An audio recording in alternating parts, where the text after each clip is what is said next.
सदवंदियाणं तिहुवणहिदमधुरविसदवकाणं अन्तातीदगुणाणं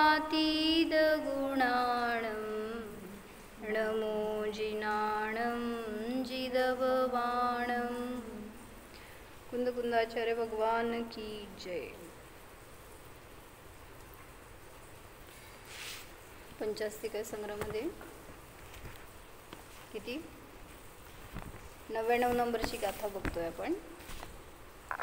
त्याच्यामध्ये मूर्त आणि अमूर्त द्रव्याविषयी विशेष सांगतायत। कुठले द्रव्य मूर्त आहेत, कोणते द्रव्य अमूर्त आहेत।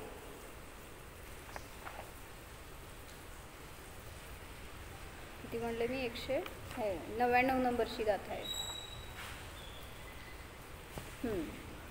त्याची जयसेनाचार्यजींची टीका आहे।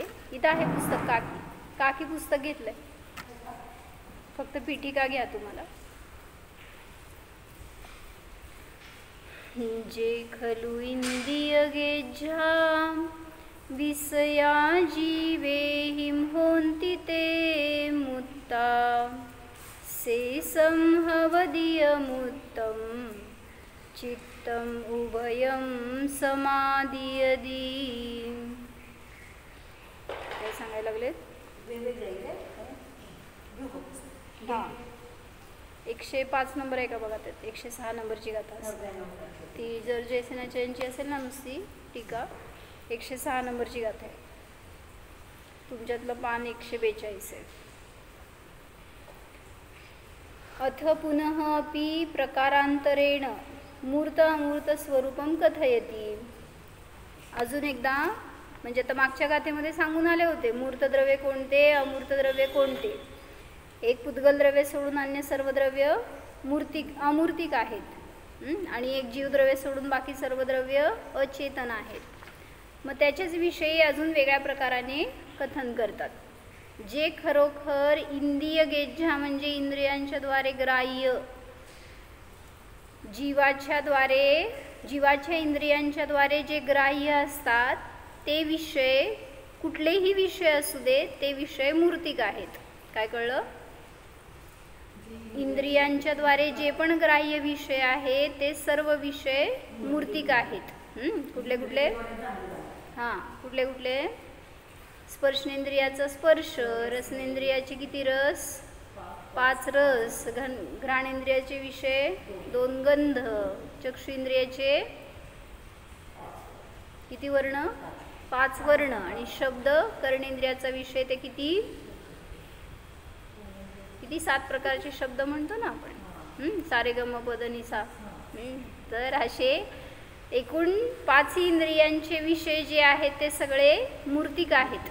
मूर्तिक म्हणजे डोळ्यांनी दिसणाऱ्याला मूर्तिक नाही म्हणायचं। कशाला मूर्तिक म्हणलं?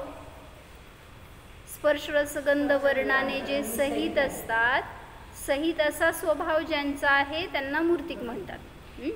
त्यामुळे सांगितलं इथं की 5ही इंद्रियांच्या द्वारे ग्रहण केले जाणारे विषय स्पर्श रस गंध वर्ण सहितच असतात।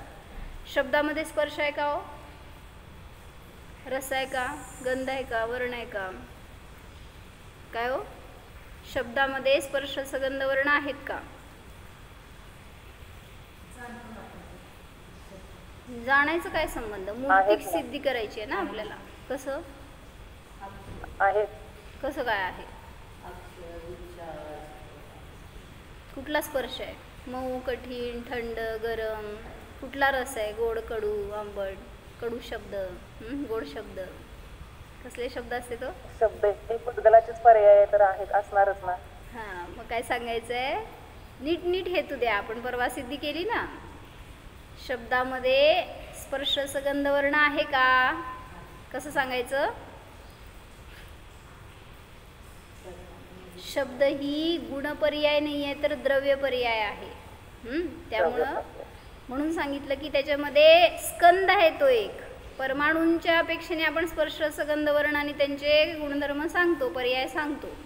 इथं ती द्रव्य पर्याय आहे, तर त्यामुळं तुम्हाला स्पर्श कुठला स्पेसिफिक असा स्पर्श रस हे नाही सांगता, तर ती अखंड त्या पुद्गल द्रव्याची व्यंजन पर्याय आहे म्हणा। जी की अशा रूपाने प्रगट झाली, शब्दरूपाने. त्यामुळं जे जे पुद्गल आहे ते नियमाने स्पर्श गंध वर्ण सहितच असतं, ते नियमाने मूर्तिकच असतं, अन्यथा इंद्रियांच्या द्वारे ग्रहण केलं गेलं नसतं. शब्द हे कर्णेंद्रियाचा विषय आहे, म्हणजेच इंद्रिय मूर्तिक आहे, तर त्याच्याद्वारे ग्रहण केलेला विषय सुद्धा मूर्तिकच आहे हे सिद्ध होतं. जे खलू इंद्रिय गेज्झा, जे खरोखर इंद्रियांच्या द्वारे ग्राह्य विषय आहेत, जे जीव ग्रहण करतो ते सर्व कसे आहेत? मूर्तिक आहेत.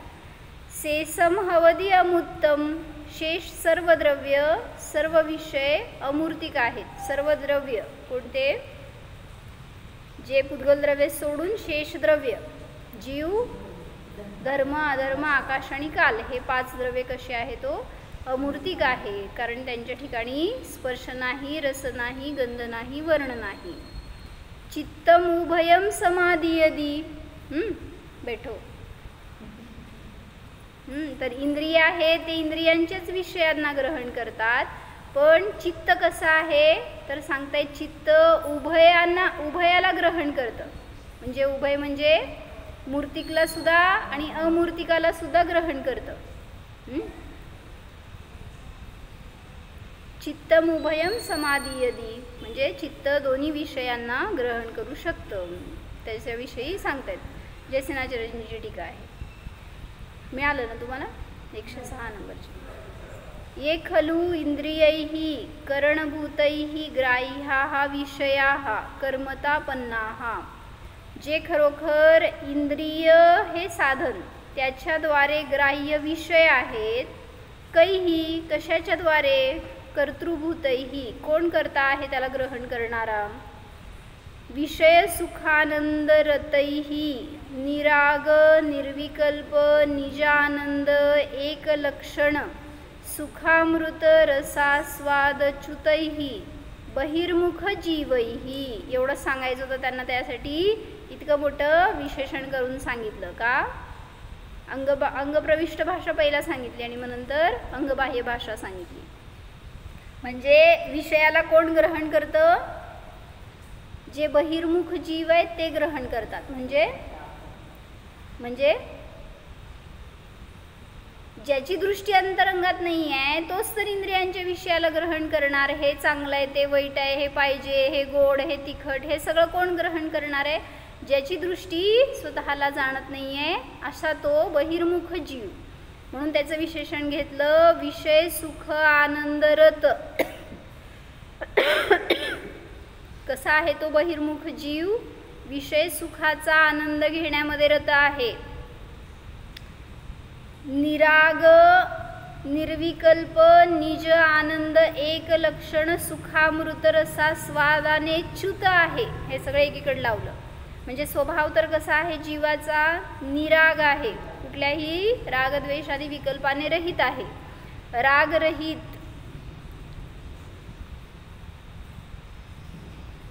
निर्विकल्प.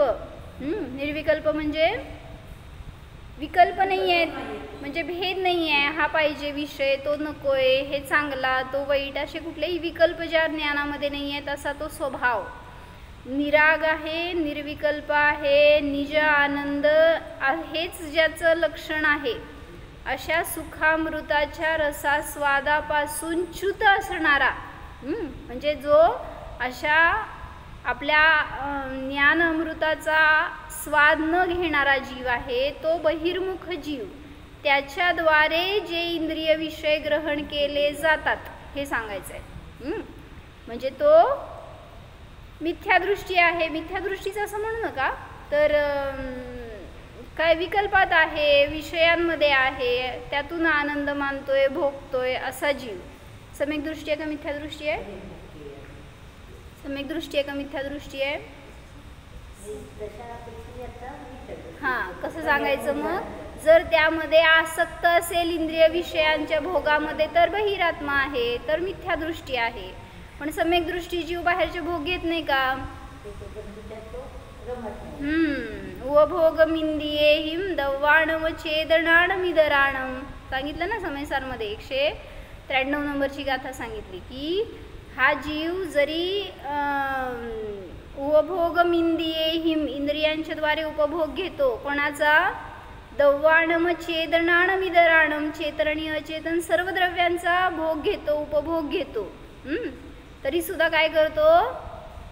उपभोगमिंदियेहिम दव्वाणम चेदनाणमिदराणम जम पुणदी सम्मदिठ्ठी तम सव्वम निर्जर निमित्तम. जे काय करतो सम्यक दृष्टी ते सगळं त्याच्या निर्जरेचं कारण असतं. म्हणजे जरी बहिरंगामध्ये भोग भोगतोय तरी सुद्धा त्याची निर्जरा चालू आहे. मग मी आज एक काय वाक्य ऐकलं दीपाली भाभी, की तुम्ही 3 भाव करताय, अशुभ भाव, शुभ भाव आणि शुद्ध भाव. तर जे शुभ भाव करता, कशाला शुभ भाव म्हणायचं?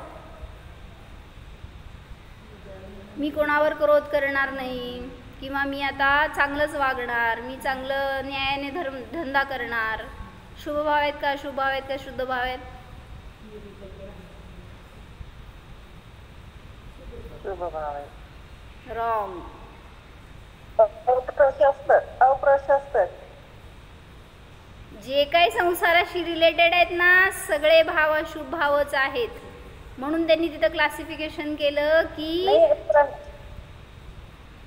प्रशस्त असं दोन आहेत ना, एक देवशास्त्र प्रशस्त. हां, देवशास्त्र गुरूंच्या विषयी करा तर ते प्रशस्त राग म्हणला जातो. ठीक आहे, पण शुभ भावात घालायचं नाही आहे मला, ह्याच्यासाठी सांगते आहे. म्हणून त्यांनी असं तिथं डेफिनेशन केली होती की मंद कषाय म्हणजे शुभ भाव नसतात, अशुभ भावच आहेत ते. म्हणजे तुम्ही मला मारलं, टॉर्चर केलं, काय समजा अत्याचार केला, तुम्ही उपसर्ग केला माझ्यावर, आणि मी काय म्हणलं, मी तुला काय रागद्वेष करणार नाही तुझ्याविषयी, जाऊ दे तुझं तुझ्यापाशी. मी शुभ भावात आहे का अशुभ भावात आहे? मग इथं कसं कळलं आपल्याला मी अशुभ भावात आहे? म्हणजे सांगतायत की कषाय मंद करणं म्हणजे शुभ भाव नाही आहेत. कोणी जीव कषायांमध्ये उद्रेकित असेल तरी सुद्धा त्याला तुम्ही अशुभ भाव म्हणताय. पण कषाय फक्त कमी झाले म्हणून सांगा येशू ख्रिस्त काय होते हो? शुभ भाव होते का शुद्ध भाव होते का अशुभ भाव होते? अशुभ भाव होते. मग तिथे त्यांना तर किती मंद कषाय होते. कोणाच्या विषयी जरी ते खिळे ठोकले तरी सुद्धा त्यांना कोणाच्या विषयी रागद्वेष नव्हता. मग शुभ भाव म्हणा त्याला. ज्याला आत्म्याचा परिचय नाही आहे, तत्वाचा विचार नाही आहे, तत्वाची ओळख नाही आहे, आणि त्या विचाराने रहित कुठलाही विचार असू देत, सगळे ते अशुभ भावामध्ये घातले. कशासाठी सांगत होते? बहिरात्मा सांगायला आला ना विषय आपला. तर जो जीव फक्त कषायातून त्यांनी मंद झालेले आहे, त्याचे कषाय असा असेल म्हणून त्याला शुभ भावाला म्हणता येत नाही, तो सुद्धा बहिरात्माच आहे. मग आता हा जीव कोण आहे हो? जो इंद्रियांना जर गृद्धतेने ग्रहण करतोय, त्याच्यामध्ये आसक्ती असेल, तर तो जीव नियमाने मिथ्यादृष्टीच आहे, बहिरात्माच आहे.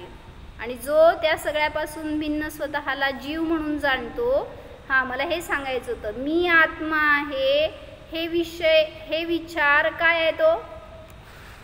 जरासा विचार करून सांगा आता. मी आत्मा आहे हे विचार शुभ भाव, शुद्ध भाव का शुभ भाव?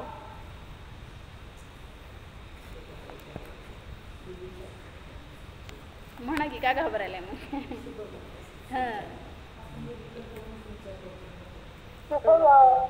शुभ भाव आहेत, बरोबर आहे की. काल लय विचार करायला मग अशी म्हणजे फटकन उत्तर दिले. तर तिथं त्यांनी विचारलं पुढं की मी आत्मा आहे, ज्ञानमय आहे, हे तुम्ही जल्प करताय, विकल्प करताय, तरी सुद्धा ते शुभ भाव आहेत. मला सांगा त्याच्याद्वारे आश्रवबंध आहे का निर्जरा आहे?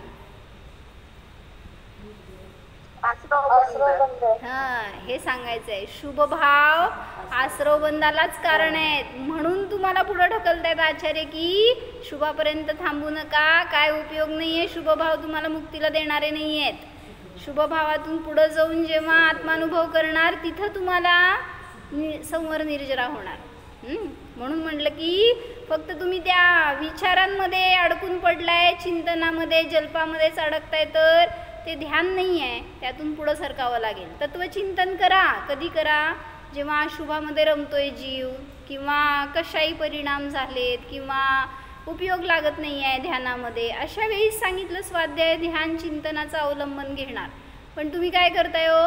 सतत शुभामध्येच राहून आपण त्याच्याद्वारे धर्म मानतोय, त्याच्यातच आनंद मानतोय, तर समजून घ्या अजून आश्रव बंधामध्येच आहात. काय म्हणताय दीपालीबेन? जेव्हा द्रव्यलिंगी मुलींना उपसर्ग होतो आणि तेवढं उपसर्ग सहन करतात आणि त्यांना तसं पण की स्वर्गाची प्राप्ती व्हायची वगैरे ते पण नाहीये आणि त्यांचे यथार्थ परिणाम आहेत. म्हणजे आत्मानुभव नाहीये, बस एवढंच आहे तिथे. मग ते शुभभाव नाहीये का? आत्मानुभव नाहीये तर शुभभाव आहे. त्यांना अशुभभाव कसं म्हणता येईल तिथे? नाही नाही, कोणाविषयी आता जर सम्यक दृष्टी जीव आहेत आणि ते उपयोग नाही स्थिर राहू शकत स्वभावामध्ये, तर तत्वाचं अवलंबन घेणार की, मग त्याच्यामध्ये शुभभाव आहेतच की. ते थोडी त्या उपसर्ग कर्त्याविषयी विचार करणार. मुनिराजांना काय विचार आहे, कोण करतंय उपसर्ग, जाऊ दे मी त्याला माफ करतो, तो नको माया विचारा. द्रव्यलिंगी मुनिराजांबद्दल द्रव्यलिंगीना काय करायचं? त्यांच्याबद्दल बोलते, त्यांचे यथार्थ परिणाम आहेत. कुठला लाभ नाही, लौकिक लाभाची अपेक्षा नाही. यथार्थ परिणाम कसं म्हणायचं? ते नाही करत आहेत. यथार्थ परिणाम कसं म्हणायचं? द्रव्यलिंगी साधू असल्यावर म्हणजे तसं आलं की मोक्ष मार्ग प्रकाशक मध्ये यथार्थ परिणाम म्हणजे अणुवृत्त महाव्रत आहे, त्याचे यथार्थ परिणाम पण आहेत, पण त्याला म्हणजे क्रिया तशा आहेत, पण त्याला हे नाहीये, काय म्हणतात, आत्मानुभव नाही आहे.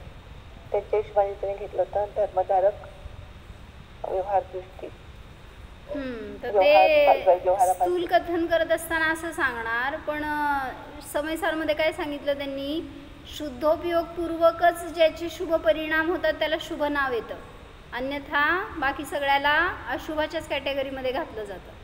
म्हणजे आता ते जसं तुम्ही आत्ता कॅटेगरी केली की प्रशस्त आणि अप्रशस्त, मग आता त्यांचे परिणाम आहेत ते काय म्हणायचं, शुद्धाकडं वळलेले असतील तर प्रशस्त राग म्हणायचा, पण ते सुद्धा शुभभाव जर शुद्धाकडं नेणारे असतील तरच त्याला काय अवलंबन करण्याचं राय दिली, अन्यथा ते शुभभाव सुद्धा हे आहेत. म्हणजे त्या तुम्हाला प्रश्न आहे की त्याचे परिणाम शुभ म्हणायचे का नाही म्हणायचे. मग मी तेच सांगायला लागले की ॲक्च्युली कर्णान योगामध्ये तर त्यांनी 3 भाव केलेच नाही आहेत, 2च भाव केलेत, एक शुभ भाव आणि एक अशुभ भाव. त्या अशुभ भावामध्येच दोन्ही भाव घातलेत, शुद्ध आणि अशुद्ध असे 2 कॅटेगरी केलेत, आणि अशुद्ध भावामध्येच दोन्ही भाव घातलेत, शुभ आणि अशुभ. आणि शुद्ध भावामध्ये जे आपण आत्मानुभूतीचे परिणाम घेतो ते विकल्प, ते ती पर्याय, ते ज्ञान, ते शुद्ध विकल्प म्हणले, शुद्ध भाव म्हणले. मग अशुद्ध भावामध्येच त्यांनी शुभ भाव आणि अशुभ भाव दोन्हींना गर्भित केलं. त्यामुळं समजून घ्यायचं विवक्षा कशी आहे कुठं तसं. तर ज्या विषय शुद्धामध्ये तर ते विकल्प बाधकच आहेत, साधक नाही आहेत. बरोबर, म्हणूनच तर आश्रवबंधाचं कारण सांगितलं ना. शुभभाव भलेही ते मिथ्यादृष्टीचे असू देत किंवा सम्यक दृष्टीचे असू देत, दोन्हीही आश्रवबंधाचंच कारण आहे. ते नियमाने तुम्हाला संसार भ्रमणच करवणार. त्याच्याद्वारे जर तुम्ही पुढं सरकणार असाल, शुद्धोपयोगात जाणार, तरच ते आपल्यासाठी उपयोगी. विजू काकी बोलताय काय?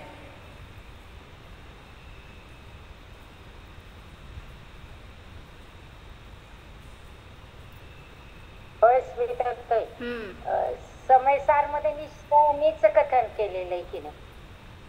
काय कथन केलंय?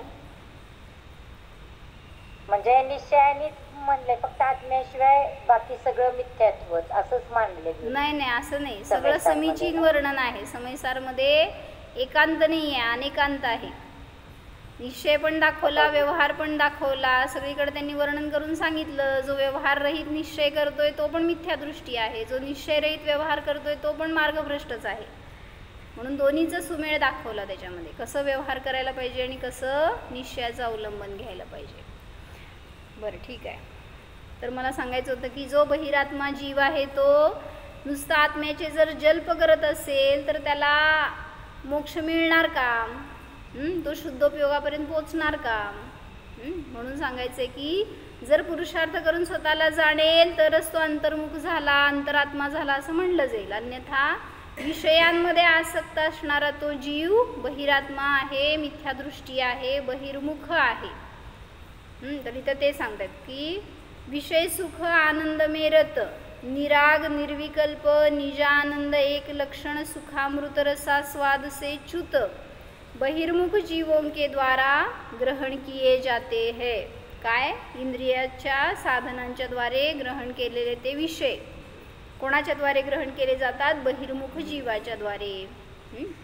म्हणजे आता मुनिराज आहे, ध्यानाला बसले तर आपला आनंद भोगतायत, बस मी आत्मा आहे, जाणणार आहे, ह्याचा स्वाद घेत आहेत, सतत त्याच्यामध्ये रत आहेत.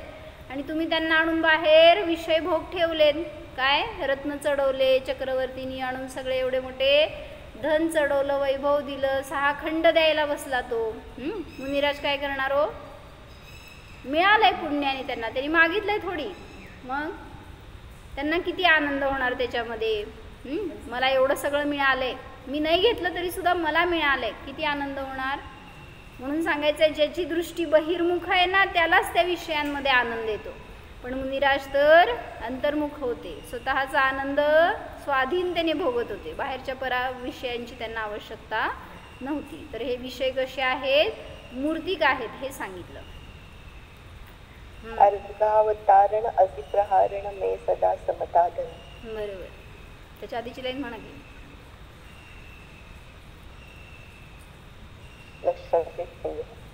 काय हो? अर्घावतारण, त्याच्या आधीची लाईन काय?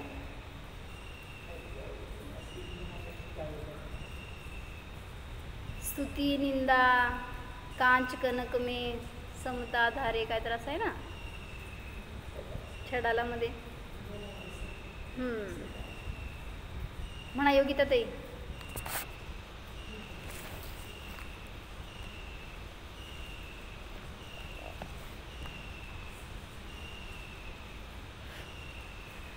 बरं, आठवा तोपर्यंत पुढचा लाईन वाचू आपण. तर बाहेरचे कुठलेही विषय असू देत ते मूर्तिक आहेत, त्यांच्या आश्रयाने जीवाला सुखाची प्राप्ती होणार नाही. जोपर्यंत त्या विषयांमध्ये राहणार तोपर्यंत हा जीव बहिर्मुखच म्हणला जातो. भवन्ति ते मूर्ताः विषयातीत स्वाभाविक सुख स्वभावात्मतत्व विपरीत विषयाः ते च सूक्ष्मत्वेन केचन यद्यपि इंद्रिय विषयाः वर्तमानकाले न भवन्ति तथापि कालांतरे भविष्यन्ति इति इंद्रिय ग्रहण योग्यता सद्भावात इंद्रिय ग्रहण योग्याः भण्यन्ते. काय सांगायचं आहे? म्हणलो होतो आपण, हे सूक्ष्म विषय काय असतात ते मूर्तिक असतात का अमूर्तिक असतात? सूक्ष्म विषय मूर्तिक असू शकतात. तर ते सूक्ष्म असले म्हणून काही मूर्तिक नाही. दोन्ही पण आहेत, मूर्तिक पण आणि अमूर्तिक. मग त्याची योग्यता सांगायला लागलीत की ते कदाचित परिणमन करून पुन्हा मूर्तिक बनू हे काय स्थूल बनू शकतात. सूक्ष्म विषय ह्याच्यामध्ये नाही आहे वाटतं. ते अर्घावतरणच्या अगोदर ना अरिमित्र महल मसान कंचन कांच स्थितीकरण. अरिमित्र महल मशान कंचन कांच निंदन थुतिकरण अर्घावतारण असी प्रहारण मे सदा समताधरण. पुढं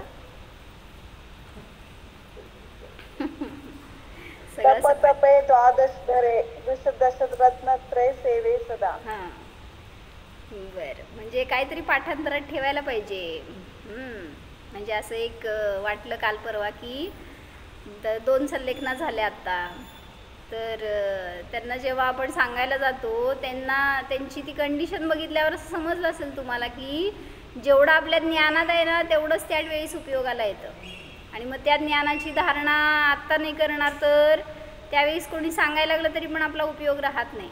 म्हणून किती आवश्यक आहे. किंवा आता सगळे जाऊन तिथं 12 भावना म्हणतायत किंवा काय आपण म्हणतो इतर वेळेस भक्तामर स्तोत्र म्हणतो, एकी भाव स्तोत्र म्हणतो, तर ते म्हणण्याचा किती फायदा होतो हे समजते त्यावेळेस जेव्हा ती साधनेची वेळ असती ना. ॲक्च्युली आत्तासुद्धा साधनेचीच वेळ आहे खरं, पण आता तुम्ही ठीक आहे की वाचन करू शकताय, काय ते आपला उपयोग बाहेर या ज्ञान ध्यानाच्या क्रियेच्या काय द्वारे लावू शकतोय. पण त्यावेळेस जेव्हा कर्मांचे उदय तीव्र असतात त्यावेळेस आणि इंद्रिय शिथिल झाली आहेत, आपण काय हातात शास्त्र घेऊन वाचू शकत नाही, फक्त ज्ञानाचं मंथन करावं लागतं त्यावेळेस. तर सांगितलं त्या मानचं खूप चांगलं साधलं त्यांनी काल पण. म्हणजे सांगणारे तर होते की बाजूला सगळे, पण त्यांनी त्यांचा उपयोग एवढा सुरक्षित केला होता की काय आकुलता नाही, शरीरात वेदना असतील तरी सुद्धा खूप शांत परिणाम होते. आणि ते सतत अरिहंत सिद्ध सुद्धा म्हणत होते. आणि मग असं काय म्हणायचं ते त्यांनी स्वतःचं साधलं. बाकीच्यांनी कोणी केलं असेल ती अनुकूलता स्वतःसाठी त्यांच्या झाली, पण त्यांनी स्वतःचं जे साधलं ते उत्कृष्ट साधलं. मग असं आपल्यासाठी सुद्धा ज्ञानाची शिदोरी तयार करा आत्ता. काय ना काय आपल्या ज्ञानात चरवण राहावं सतत, त्यासाठी थोडंसं पाठांतराचं अवलंबन घ्या. त्याच्यावर आपल्याला ध्यानामध्ये तो विषय घेता येतो म्हणून. तर याच्यात काय सांगितलं, ते मूर्तिक विषय त्याच्याहून रहित जो विषयातीत स्वाभाविक सुख स्वभावरूप आत्मतत्वापासून विपरीत विषय आहेत, त्यामध्ये काही विषय सूक्ष्म रूपाने आहेत. यद्यपि केचन इंद्रिय विषयाः वर्तमानकाले न भवन्ति, ते सूक्ष्म विषय कदाचित या वर्तमान काळामध्ये इंद्रियांच्या द्वारे ग्रहण केले जात नाहीत. जसं परमाणू आहे, तो कुठल्या इंद्रियांनी ग्रहण करणार हो तुम्ही? कुठल्या इंद्रियांनी भोग घेणार परमाणूचा? तुम्ही परमाणूचा भोग घेऊ शकत नाही. म्हणून सांगितलं ना, जे जे द्रव्य स्वभाव रूपाने परिणमन करतं ना, ते दुसऱ्याच्या भोगाचा विषय बनू शकत नाही. काय कळलं? बोला वाक्य. जे जे स्वभाव रूपाने परिणमन करणारं द्रव्य आहे ते दुसऱ्याच्या द्वारे भोगाचा विषय बनू शकत नाही. कोण कोण सांगा? जो जीव आहे, स्वभाव रूपाने परिणमन करणारे सिद्ध भगवान, त्यांचा भोग कोण घेऊ शकतो? नाही घेऊ शकत. म्हणजे परद्रव्य. आता मी त्यांचा भोग घेऊ शकत नाही. परमाणू शुद्ध रूपाने परिणमन करणारं पुद्गल द्रव्य आहे, कोण भोग घेऊ शकतं? परमाणूचा भोग घेऊ शकत नाही. त्याचं स्कंदरूप परिणमन झालेलं त्याचा तुम्ही भोग घेताय. तिसरं धर्मद्रव्य, अधर्मद्रव्य, आकाशद्रव्य, कालद्रव्य, कशाचा भोग घेताय हो तुम्ही? म्हणजे भोगू शकत नाही हे सांगायचं आहे आपण त्याला. काय म्हणताय? ऑब्जेक्शन? नाही, ते शास्त्रद्रव्य सांगायचं. बोला. म्हणजे आपण आता आकाश, आपण आता जागा नाही का घेत, आकाश अवघान नाही का? भोग घेणं कशाला म्हणतात? भोग घेणं कशाला म्हणतात? भोग घेऊ शकत नाही हे सांगायचंय. त्याच्या निमित्तात दुःख, रागद्वेषाची उत्पत्ती होणार, तर तिथं तो भोगलं म्हणलं जातं. तुम्हाला जागेच्या निमित्तात तुम्ही करता ते विकल्प वेगळे, ते आकाशाची जागाने तुम्हाला काही रागद्वेष करवले नाही आहेत. त्याची जागा तर त्यांनी जशीच्या तशी दिली आहे स्वतः. म्हणजे ते काय विभावरूप परिणमन करत नाही, ते तुमच्यामध्ये अडकत नाही. तुम्ही त्याच्यात अडकून स्वतः विभावरूप होत आहे. पण जे शुद्ध द्रव्य असतं ते कोणालाही विभाव उत्पन्न करण्यामध्ये कारण नसतं, म्हणजे ते भोगाचा विषय नसतो. तसंच सांगितलं, सूक्ष्म रूपाने परिणमन करणारे जे काही विषय आहेत ते वर्तमान काळात जरी इंद्रियांचा विषय बनत नाहीत, तथापि तरी देखील कालांतरे नंतर पुढच्या काळामध्ये भविष्यंती होऊ शकतात. कसे? इंद्रिय ग्रहण योग्यतेचा सद्भाव असल्यामुळे इंद्रिय ग्रहण योग्य म्हणले जातात. जरी ते परमाणू वगैरे आत्ता इंद्रियांच्या द्वारे ग्रहण केले जात नाहीत, तरी सुद्धा त्यांच्यामध्ये तशी योग्यता आहे की ते परिणमन करून इंद्रिय ग्राह्य होऊ शकतात, म्हणून ते इंद्रिय ग्रहण योग्य म्हणले जातात. समजलं म्हणा? सोनल काय समजलं सांग? नाही समजलं? नाही समजलं. सोनल काय समजलं सांग? निखिली ताई?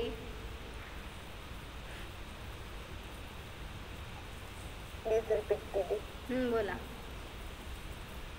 एकदा वाक्य रिपीट करा ना प्लीज. रिपीट करा. होय, मला वाटलं तुम्ही सांगायला लागलाय उत्तर. जे जे विषय वर्तमानामध्ये इंद्रिय ग्रहण नाही करू शकत त्याला, म्हणजे उदाहरण तुम्हाला त्यासाठी सांगितलं परमाणू. त्याला आपण इंद्रियांच्या द्वारे ग्रहण करू शकत नाही. ॲक्च्युली असे अनेक स्कंदसुद्धा आहेत ज्याला आपण इंद्रियांच्या द्वारे ग्रहण करू शकत नाही, ते सूक्ष्म आहेत. मग जरी आत्ता वर्तमानात ते सूक्ष्म आहे तरीसुद्धा त्यांच्या ठिकाणी इंद्रिय ग्रहण योग्यतेचा सद्भाव असल्यामुळे तसं परिणमन करून ते इंद्रिय ग्राह्य होऊ शकतात. म्हणजे परमाणूचा स्कंद होईल आणि तो स्कंद तुमच्या इंद्रियांच्याद्वारे तुम्ही ग्रहण करू शकता. म्हणून त्याला इंद्रिय ग्राह्य म्हणा किंवा मूर्तिक म्हणा, त्याच्यामध्ये काही दोष येत नाही. बोला. म्हणजे आता जरी इंद्रियाच्या द्वारे ग्रहण होत नाही, सूक्ष्म आहेत, पण तरी सुद्धा त्यांच्यामध्ये अशी योग्यता उत्पन्न होते की ते परत इंद्रियाच्या द्वारे ग्रहण होऊ शकतात. म्हणून त्यांना इंद्रिय ग्राह्य म्हटलं किंवा मूर्तिक म्हटलं गेलं. बरोबर. कारण पुद्गलाचा स्वभाव सांगितलं ना, म्हणजे दोन्ही प्रकारचे स्कंद असतात. चाक्षुष पण सांगितले, अचाक्षुष पण सांगितले ना. पण त्यांच्यात आदित्य भाव त्या अपेक्षेनेच घटवला की नाही, एकाच्या दुसऱ्यामध्ये रूपांतर होतं. कुठले दोन विषय म्हणला? असताना कुठले दोन विषय कुठले म्हणला? नाही, आपण जो आज्ञा भाव घटवतो की नाही, म्हणजे तो विषय नाही आता इथं. मला फक्त सांगायचं की असं आपण घटवतो की ते दुसऱ्या रूपाने परिणामलं ना, ते आता नाही, ते पुढे काळामध्ये त्या रूपाने परिणामलं तर त्याचा आत्ताच्या पर्यायामध्ये अन्य भाव घटवतो की नाही सांगायचं. त्याचा विषय नाहीये. दुसरीकडे चाललं, पण एवढंच फक्त सांगायचंय की बरं, एवढं समजून घ्या. सूक्ष्म आहे त्याचं जर स्थूल रूपाने परिणमन झालं तर ते तुमच्याद्वारे ग्रहण केलं जाऊ शकतं आणि त्याच्यामध्ये परिणमन होणार आहे. परमाणू काय निरंतर परमाणू रूप राहत नाही, त्याच्यामध्ये पुन्हा जे काय उत्पादवे ध्रुव चालू आहे त्याच्या निमित्तामध्ये ते अन्य परमाणूंशी संबद्ध होऊन किंवा स्कंदाशी संबद्ध होऊन असे ते इंद्रिय ग्राह्य विषय बनू शकतो. काय म्हणताय? आपण स्कंदाचे भेद बघितले होते ना, सूक्ष्म स्थूल असे वगैरे. त्याच्यामध्ये सूक्ष्म शेवटी पुद्गल घेतलं होतं, पण त्या स्कंदाच्या भेदमध्ये येत नाही, पण त्याच्या ते योग्यताप्रमाणेच पण त्यांनी घेतलं होतं. स्कंदच आहेत ना ते, सूक्ष्म सूक्ष्म सुद्धा स्कंदच आहे. जसं द्वेणूक त्रेणूक वगैरे घेतलं ना, याला सुद्धा तुम्ही ग्रहण करत नाही असं त्यांना म्हणायचंय. भोगत नाही. जे बांधले जातील ते सुद्धा कार्बन वर्गणा किती जास्त परमाणूंनी बनलेले स्कंद आहेत. त्यामुळे ते द्वेणूक त्रेणूक सुद्धा तुमचे इंद्रिय ग्राह्य विषय नाही आहेत. मग ते स्कंदाचा विषय झाला. मी इथं परमाणूबद्दल सांगितलं. म्हणजे असे अनेक स्कंद आहेत जे परमाणू घेतले सगळे. मला वाटतं सूक्ष्ममध्ये परमाणू घेतले. नाही, स्कंदाचे भेद आहेत ना ते सगळे, त्यामुळे त्यात परमाणू नाही घेता येत. सूक्ष्म आणि सूक्ष्म सूक्ष्म मध्ये कार्बन वर्गणा असं वगैरे घेतलं त्यांनी, द्वेणूक त्रेणूक आणि कार्बन वर्गणा वगैरे या रूपाने, तर त्यांना आपण ग्रहण करू शकत नाही. बरं ठीक आहे, एवढं पूर्ण करते. सूक्ष्म एक मिनिट, सूक्ष्म मध्ये कार्बन वर्गणा घेतले की नाही, आणि सूक्ष्म सूक्ष्म मध्ये जे कार्बन वर्गणा होऊ शकत नाही अशा खाद्य घेतले. ते द्वेणूक त्रेणूक वगैरे सांगितले की तशा रूपाने घेतलेले. ते येणार, ते त्याच्यामध्ये येणार सूक्ष्म सूक्ष्म मध्ये. बरोबर, ते सुद्धा आपल्या इंद्रियांच्या द्वारे ग्राह्य नाही. मग ते सगळे विषय सुद्धा जरी इंद्रिय ग्रहण योग्य नाही आहेत तरी सुद्धा ते मूर्तिक आहेत. का? त्यांच्यामध्ये तशी योग्यता आहे की ते परिणमन करून इंद्रिय ग्राह्य होऊ शकतात. पुढं, अमूर्त अतींद्रिय ज्ञान सुखादी गुण आधारम यद आत्मद्रव्यम तत्प्रभृती पंचद्रव्य रूपम पुद्गलात अन्यत यत शेषम तद्भवती अमूर्तम. इथपर्यंत पहिला मूर्तिक विषय सांगितले, आता अमूर्तिक विषय सांगतायत. कशाला म्हणायचं अमूर्तिक? अमूर्त अतींद्रिय ज्ञान सुखादी गुणांचा आधार जे आत्मद्रव्य आहे इत्यादी 5 द्रव्य, आत्मद्रव्य आणि अजून जे काही 5 द्रव्य आहेत, पुद्गलाहून अन्य शेष जे काही 5 द्रव्य आहेत ते अमूर्तिक आहेत. म्हणजे आत्मा, धर्म, अधर्म, आकाश आणि काल हे 5 द्रव्य कसे आहेत? तो अमूर्तिक आहेत. मग तेच सांगितलं त्यात काय अतींद्रिय सुख म्हणजे जीवाचं विशेषण करून पहिला सांगितलं त्यांनी जीवासाठी, कारण तो आपल्यासाठी प्रयोजनभूत आहे. अन्य द्रव्य जरी अमूर्तिक आहे तरी ते मला मोक्षमार्गामध्ये उपयोगी नाही, ते मला माझं सुख देऊ शकत नाहीत. अमूर्त, अतींद्रिय, ज्ञान, सुख या गुणांचा आधारभूत जे आत्मद्रव्य आहे ते आत्मद्रव्य सुद्धा अमूर्तिक आहे आणि अन्य जे 5 द्रव्य आहेत ते सुद्धा अमूर्तिक आहेत.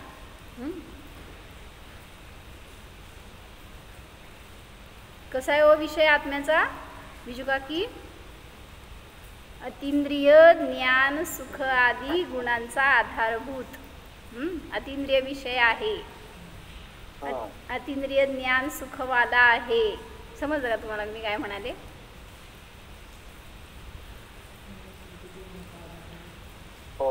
अभेदवृत्तीचा विषय अमूर्त आहे, अतींद्रिय आहे. तर काल परवा आमच्याच्यावर जरा चांगली चर्चा झाली बरं का, की नास्ती गुणातून आपण जेव्हा स्वतःच्या आत्म्याला ग्रहण करायचा विचार करतो ना, त्यावेळेस जसं मी अरस स्वरूप आहे, सांगा तुम्हाला काय ग्रहण झालं हो? मी रस नाही, मी कसा आहे? नाही रूपाने जेव्हा विशेषण करतो त्यावेळेस आत्मा कसा ग्रहण करणार? तुमच्या डोळ्यासमोर रसच येणार आहे. अस्पर्शी आहे म्हटलं तर स्पर्शच येणार आहे. मग आत्म्याचं रूप बघायचं का स्पर्श रस बघायचंय तुम्हाला? मग आत्मा कसा आहे? चैतन्य रसमय आहे. हा, म्हणजे मला म्हणायचंय ज्ञानच दिसणार आहे. जेव्हा तुम्ही जे काही निगेटिव्ह विशेषण घेणार ना, अमूर्तिक आहे. काय दिसलं असं तुम्हाला? इनविजिबल काय असं बघायचं आहे का डोळ्यांनी वगैरे? तिथं अमूर्तिक काय म्हणत असताना सगळीकडून ज्ञानाचाच विषय पकडला जातो जेव्हा नास्ती विषय आपण घेतो, विशेषण घेतो त्यावेळेस. म्हणून प्रत्येक विशेषणातून आत्म्याचा स्वभाव दाखवायचा आहे. पण तुम्हाला परिचित रस आहे म्हणून अरस सांगावं लागला. पण अरस म्हणताना सुद्धा ज्ञान दिसलं का असं चिंतन करा बरं का. म्हणजे ध्यानावेळेस आपण म्हणतो की मी अरस स्वरूप आहे, अस्पर्शी आहे वगैरे, पण त्या ठिकाणी ज्ञानाचा अनुभव यायला पाहिजे. स्पर्शरहित मी आहे म्हणजे मी तर ज्ञानवाला आहे, रसवाला मी नाही आहे, मी ज्ञानवाला आहे. तुम्हाला तुमचं आहे रूप दिसायला पाहिजे. जसं उदाहरणार्थ मी बालक नाही आहे, मी तरुण नाही आहे, मी वृद्ध नाही आहे. मग मी जे आहे ते दिसायला पाहिजे ना तुम्हाला. किंवा मी माता नाही आहे, मी पत्नी नाही आहे. मग मी काय आहे हे मला अनुभव करायचा आहे. मी नाही हा अनुभव केल्यावर काय विषय दिसणार?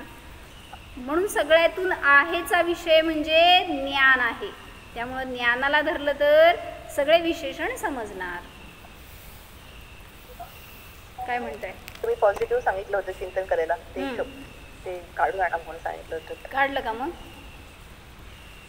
हो होय, चांगलं आहे. उद्या आपण ते घेऊ. काय जीवाचे सगळे पॉझिटिव्ह विशेषण काढायचे जे आपण चिंतनामध्ये घेतो, ध्यानामध्ये. हे सगळे निगेटिव्ह आहेत. मी अखंड आहे, हां, ज्ञान स्वरूपी आहे, हे पॉझिटिव्ह झालं. मग आहे रूपाने आपण जीवाला पाहिलं, मग तो अनुभव येणार ज्ञानाचा. नाही म्हणताना बाहेरूनच जाणार. अखंड निगेटिव्ह कसं? अखंडचा अर्थ काय होतो त्याच्यावरून लावायचं. खंड नाही असा. खंड नाही असं घ्यायचं. अर्थाकडून जावा म्हणजे समजेल. तर ते असे विशेषण घ्यायचे ध्यानामध्ये जेणेकरून की आपल्याला तो विषय आहे रूपाने दिसेल. नाही रूपाने तर बाहेरच्याच विषयाला धरणार. जसं मी अशरीरी आहे, काय दिसलं?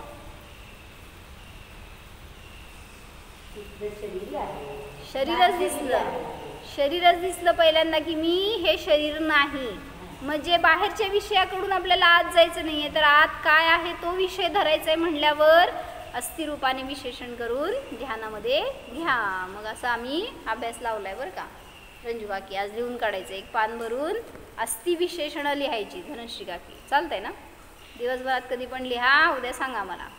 अस्थिरूपाने विशेषण, निष्कर्म, निर्विकल्प हे सगळे निगेटिव्ह आहेत. अशरीरी, अखंड, अविनाशी सगळे निगेटिव्ह आहेत. आहे रूपाने काय आहेत ना विशेषण, ती लावायची. अविनाशी आहे म्हणत असताना ते काय पॉझिटिव्ह नाही आहे, अर्थ लावायचा. अविनाशी म्हणजे माझा विनाश होत नाही, म्हणजे निगेटिव्हच झालं. म्हणून आपण आहे काय आहे ह्याचं चिंतन करून लिहा, तर आपल्याला अजून आनंद येईल. उद्या मला दाखवायचं. हो. जाणा. स्वतःच्या अमूर्त अतींद्रिय स्वभावाला जाणा. पहा, या आत्म्यामध्ये बाह्य विषय नाहीतच. बाह्य विषयांमध्ये माझा आनंद नाहीच. मी तर आनंद स्वभावानेच रचलेला आहे.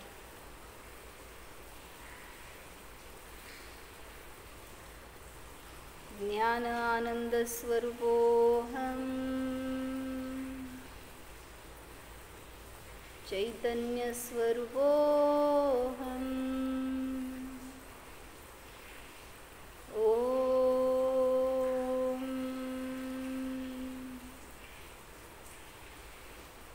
विसर. नमो अरिहंता.